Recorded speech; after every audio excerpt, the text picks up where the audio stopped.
मुंबई शहर में कुसुम नामक एक चॉकलेट बेचने वाली रहती है, जिसके हाथ के बनाए हुए चॉकलेट्स के सभी दीवाने होते हैं। कुसुम जी, आपकी दुकान पर मिलने वाले सारे चॉकलेट्स एकदम मस्त होते हैं। मुझे वो संतरे वाला चॉकलेट और काजू वाला चॉकलेट दे दो। वाह वाह वाह वाह वाह, क्या कमाल की डार्क चॉकलेट है, मजा ही आ गया। ऐसे स्वादिष्ट चॉकलेट तो और कहीं नहीं मिलते। आपके हाथों में अलग सा जादू है कुसुम जी, और उसी जादू के चलते आपके चॉकलेट इतने बेहतरीन बनते हैं। मैं अपने दोनों बच्चों के लिए अब ढेर सारी चॉकलेट्स खरीद कर ले जाऊंगा।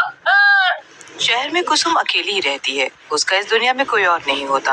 उसकी चॉकलेट शॉप बहुत अच्छी चल रही होती है कि तभी अचानक से एक दिन उसकी शॉप में सिलेंडर लीक होने के कारण आग लग जाती है और पूरी शॉप जलकर राख हो जाती है।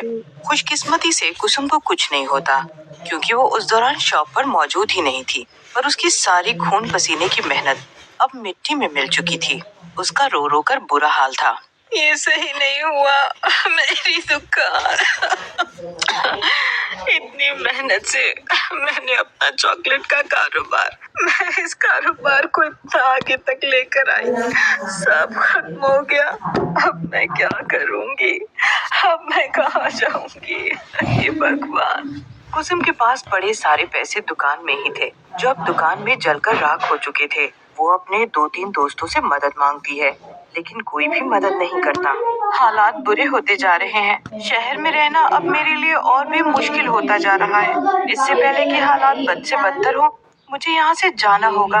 मैं अब अपने गांव जाऊंगी। वहाँ पर मेरे माँ पापा का एक छोटा सा घर है, जो उन्होंने बनाया था। मैं उसी में रहूंगी। बचे कुचे पैसों के जरिए कुसुम अब शहर से गांव के लिए रवाना हो जाती है। गांव में वो अपने घर में रहती है, जो कि बहुत छोटा होता है। उसकी निर्मला, जो कुसुम की स्वर्गवासी माता पिता की खास सहेली होती है, देखकर उसके पास आती है। तभी कुसुम उसे रो रो कर सब कुछ बताती है। हे राम, तेरे साथ तो वाकई बहुत बुरा हुआ कुसुम बिटिया, लेकिन तू चिंता मत कर और इस मुश्किल हालात में तो हार बिल्कुल भी मत मान।